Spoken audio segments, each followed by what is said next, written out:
Firman Tuhan itu makanan bagi roh kita. Air hidup yang menyegarkan kita.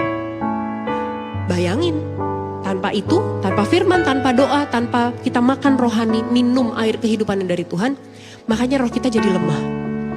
Jadi gini loh, kesalahan kita tuh, kita ngerasa tetap baik-baik aja. Sehari, aduh bangun kesiangan, lupa pasang alarm, buru-buru. Fine, your day masih fine, masih baik.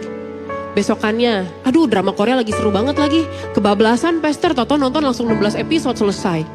Saya baru tidur jam 3. Mau bangun jam 5 susah banget, berat banget mata. Bunyi sih alarm, tapi kayak gak kuat gitu Pastor buka matanya.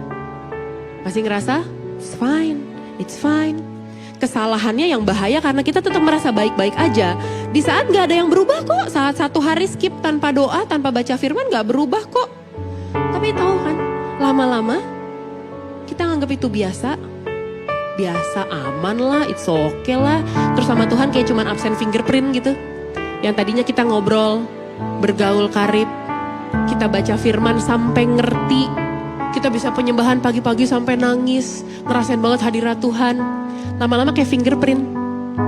Selamat pagi Tuhan Yesus, terima kasih aku sudah bangun berkati sepanjang hari ini dalam nama Tuhan Yesus, amin. Kayak anak saya umur 3 tahun berdoa pagi-pagi kayak begitu tuh.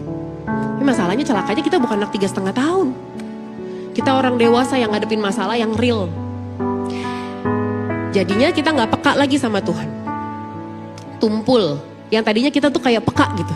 Kayak kalau ditanya, kayaknya menurut gue nih orang gak baik deh. Kita mulai gak peka lagi. Kita mulai kehilangan sensitivitas itu.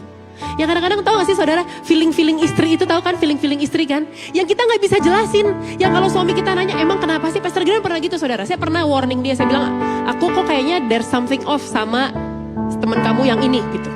Dia kan kayak, enggak kok itu temen aku bla bla bla bla bla. Ternyata setelah terus atau nggak dia berusaha untuk, aku dengerin kamu deh Beb. Coba apa alasannya? Saya bilang, nggak tahu, aku nggak bisa jelasin, tapi feelingnya nggak dapet aja. Bahasa kita ya Bu ya, nggak kena aja, nggak dapet aja. Terus ternyata benar kejadian, dia bilang, see, I told you. Tapi lama-lama ketika kita mulai putus tadi tuh, kita nggak makan lagi, kita nggak minum lagi, roh kita jadi lemah, kita kehilangan sensitivitas itu. Kita nggak peka lagi, dan resistensi kita terhadap godaan jadi menurun. Kita mulai banyak kompromi tuh jadinya tuh.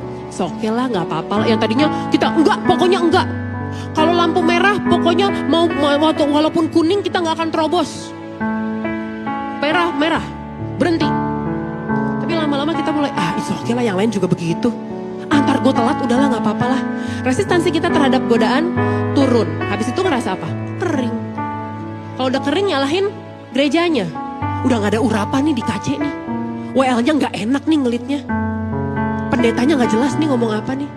Padahal kitanya yang kering. Kitanya yang gak connected lagi sama Tuhan.